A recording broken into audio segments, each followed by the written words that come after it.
Assalamualaikum warahmatullahi wabarakatuh. Saya Istiqomah, mahasiswa Psikologi Islam. Dalam mata kuliah Analisis Jabatan kelas 6E ini, saya akan sedikit menjelaskan terkait HRD. Hampir semua lembaga, instansi maupun perusahaan memiliki Human Resource Department atau HRD, atau Divisi Sumber Daya Manusia di dalam struktur organisasinya. HRD adalah bagian dari perusahaan yang bertanggung jawab untuk mengelola sumber daya manusia di perusahaan tersebut, meliputi perencanaan, seleksi, rekrutmen, pengembangan, manajemen kinerja, penentuan gaji, serta pembentukan hubungan kerja yang baik. Kemampuan-kemampuan yang harus dimiliki seorang HRD meliputi yang pertama ada organization, yaitu manajemen HRD memerlukan langkah-langkah pendekatan, data-data yang rapi, kemampuan mengelola waktu yang baik, dan efisiensi personal, semua merupakan hal-hal mendasar dalam fungsi HRD. Yang kedua ada multitasking. Berbagai prioritas dan kebutuhan bisnis bergerak dan bertumbuh dengan cepat.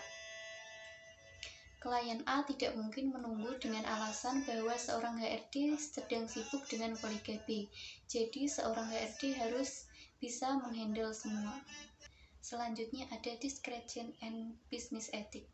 Profesional HRD harus mampu berdiri di tengah-tengah antara kepentingan dan kebutuhan karyawan dan manajemen. Selanjutnya ada employee trust. Karyawan berharap pada HRD untuk membela kepentingan mereka, tapi HRD juga dituntut untuk mendukung setiap kebijakan dari top manajemen. Dengan begitu, HRD harus bisa menyeimbangkan antara dua kutub untuk mendapatkan kepercayaan.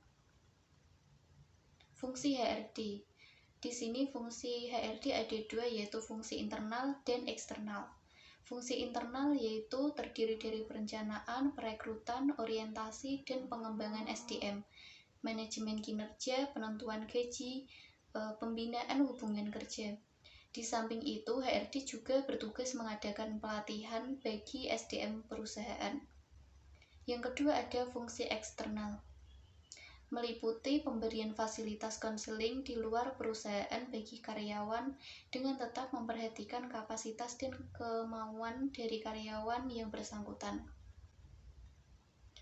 Tugas HRD yang pertama ada melakukan seleksi pegawai atau sumber daya manusia.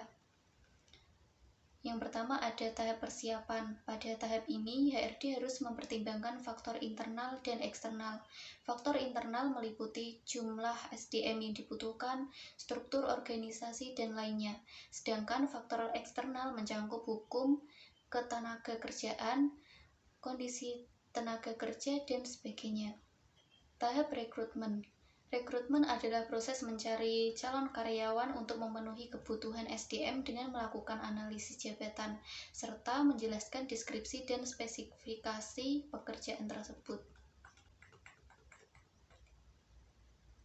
Yang ketiga ada tahap seleksi. Tahap ini merupakan proses seleksi calon karyawan yang telah mengirimkan surat lamaran dengan memperhatikan kurikulum vitae, melakukan wawancara awal, psikotes, wawancara kerja, dan lainnya. Yang kedua ada mengevaluasi dan membina SDM. Tanggung jawab HRD tidak hanya menyeleksi karyawan baru, tetapi juga membina karyawan yang sudah ada, termasuk pada level manajemen. Yang ketiga memberikan kompensasi.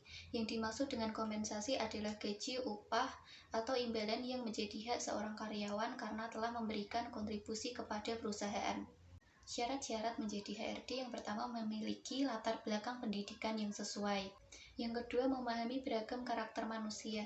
Seorang staf HRD yang baik harus memiliki kemampuan mengenali dan memahami karakter setiap karyawan serta cara menanganinya.